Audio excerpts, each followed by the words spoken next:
berbicara tentang melaksanakan janji kemerdekaan. Janji kemerdekaan ini ada kalimat terakhir dalam pembukaan Undang-Undang Dasar 45, yaitu menghadirkan keadilan sosial bagi seluruh rakyat Indonesia.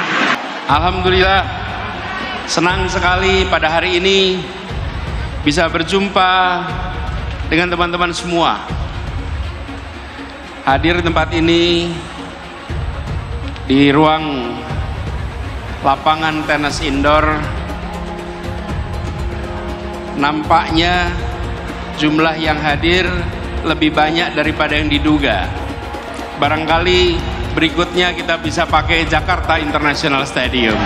Kawin paksa begini yang membocorkan ide demokrasi. Demokrasi diberantakan karena soal-soal begini. Kau bilang koalisi PDIP dan P3, gimana ya? PDIP itu partai yang sekuler, P3 partai yang agamis. Itu kan secara gampang kita bilang ya nggak mungkin dia koalisi. Tetapi dimungkinkan karena kebutuhan dana.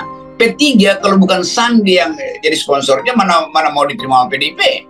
Kan bagi PDIP mau apa kayak warna partaimu, kalau bawa uang datang aja. Itu yang saya sering terangkan, itu bertentangan dengan ideologi dasar dari PDIP yang diajarkan oleh Bung Karno tuh. Bung Karno bilang berdiri di atas kaki sendiri. Udah kalau mau berdikari ya nggak usah nyari-nyari partner yang berbeda secara ideologis kan. Kita bayangkan misalnya P3 partai yang basisnya agama, PDIP partai yang basisnya sekuler. Waktu bikin kebijakan bagaimana transaksinya coba? Kan itu dasarnya kan, kekonyolan itu di situ.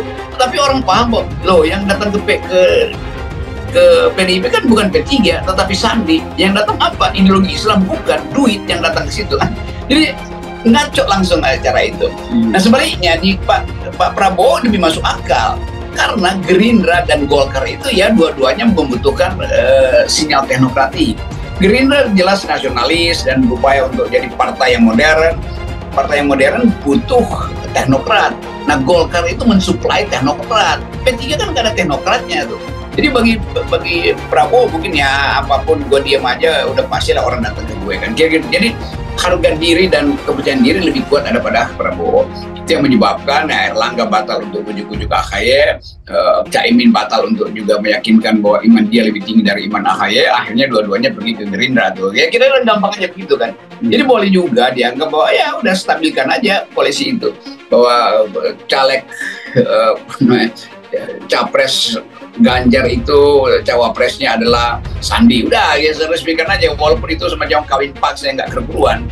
Demikian sebaliknya tuh Gerindra sebutin aja bahwa Prabowo akan bergandengan tangan dengan cawapresnya yaitu Erlangga Hartarto. Dengan keterangannya lebih masuk akal. Prabowo akan memimpin bangsa dengan tema-tema nasionalisme. Nah, kegiatan ekonomi real, kegiatan teknokratik akan diserahkan pada Golkar yang memang secara historis kaya dengan keahlian teknokratik.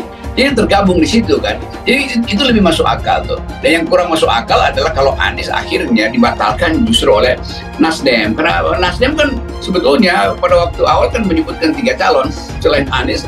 Ada Andika dan ada siapa satu lagi ya? Ganjar. Ya Ganjar tuh. Jadi mungkin juga Nasdem masuk angin lalu ya udahlah berbalik arah lagi narik dukungan pada Anies. Itu yang kita sebut pelanggaran etis luar biasa tuh. Dan karena itu kita dorong Anies untuk pada satu saat Anda harus hitung bahwa kemungkinan Anda untuk dibatalkan harus menemukan jalan yang lain yang kita sebut sebagai memimpin gerakan rakyat kan itu ya intinya kan supaya jadi rame itu. Lain kalau ada kesempatan misalnya calon independen tuh ya kita bisa olah sama-sama kan. Tapi mungkin juga dalam keadaan semacam ini ada calon-calon independen yang datang dari oposisi non partai. Jadi tokoh-tokoh yang vokal itu juga bisa bergabung untuk menuntut ada alternatif itu calon independen. Ada di Ramli di situ, ada Gatot segala macam tuh. Dan mereka justru mesti berkumpul di situ supaya kemampuan rakyat menilai, oke, Anies mungkin dibatalkan, Anies akan bergabung dengan faksi yang namanya calon independen, koalisi calon independen misalnya. Jadi bagian-bagian itu mesti kita hitung juga karena memang 100 hari ke depan juga ini tinggal 3-4 bulan ke depan. Semua hal bisa dibatalkan oleh keadaan ekonomi dan perkembangan global. Itu komitmen Nasdem yang tidak tergoyahkan. Yang dari awal itu adalah komitmen kami sama-sama dengan Pak Jokowi dari tahun 2014, tahun 2019 dan komitmennya untuk bersama-sama Pak Jokowi sampai selesai masa tugasnya dengan baik. Nah, itu komitmen Nasdem dan kita tidak akan geser dari situ. Walaupun ada 2024 ke sana itu kan lain lagi. Tidak dianggap. Kalau soal anggap menganggap itu adalah dinamikanya politik, nggak ada masalah itu. Yang penting kan komitmennya. Rocky Gerung, Nasdem mengusung Anies sebagai capres, Jokowi gusar. Dikutip dari Populis Jakarta, pengamat politik Rocky Gerung menyoroti panas dingin hubungan Ketua Umum Partai Nasdem Surya Paloh dengan Presiden Joko Widodo. Menurutnya, kelantangan Nasdem dalam mengusung Anies sebagai calon presiden membuat Jokowi gusar. Jadi kalau akhirnya Surya Paloh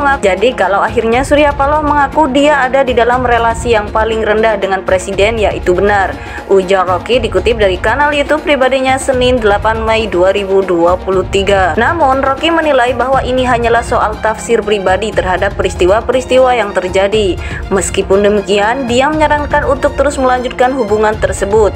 Tetapi kita juga mesti bilang, ya lanjutkan aja kan, kalau Anda bilang rendah itu artinya Anda udah nggak diperhatikan presiden. Kenapa Anda nggak dipercaya? Kenapa Anda nggak mundur kan? Sambung dia. Menurut dia, sebagai seorang presiden, Jokowi sudah memberikan sinyal-sinyal kepada Nasdem agar mundur dari kabinet. Sebelumnya, Ketua Umum Ketum Partai Nasdem Surya Paloh membicarakan soal hubungannya dengan Presiden Joko Widodo. Jokowi, keduanya disebut-sebut tak lagi sejalan usai Nasdem mengusung Anies Baswedan sebagai calon presiden Capres 2024. Sederet pernyataan tentang hubungan dengan Jokowi disampaikan Paloh usai bertemu Menko Marves Luhut Binsar Panjaitan di Wisma Nusantara Menteng, Jakarta, Jumat 5 Mei. Apa saja yang ia ungkap? Berikut poin-poinnya. Surya Paloh angkat bicara soal dirinya yang tidak diundang Jokowi dalam pertemuan para ketum parpol pro pemerintah. Ia lantas menyebut jika presiden mungkin sudah tidak mau lagi menganggap Partai Nasdem berada di koalisi pemerintah. Saya bisa pahami itu, tak diundang. Pasti Pak Jokowi menempatkan diri sebagai pemimpin koalisi partai-partai pemerintahan. Beliau tidak menganggap Nasdem di dalam koalisi pemerintahan untuk sementara, ungkap Surya Paloh kepada wartawan Jumat 5 Mei 2023. Meski tak diundang, Surya Paloh memastikan bahwa Partai Nasdem tetap bakal berkomitmen dengan pemerintah.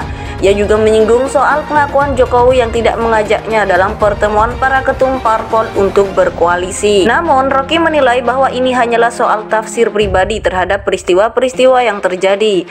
Meskipun demikian, dia menyarankan untuk terus melanjutkan hubungan tersebut.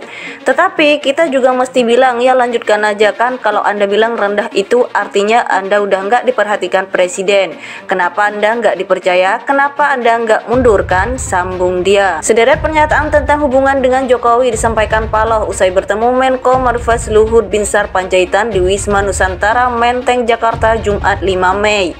Apa saja yang ia ungkap? Berikut poin-poinnya.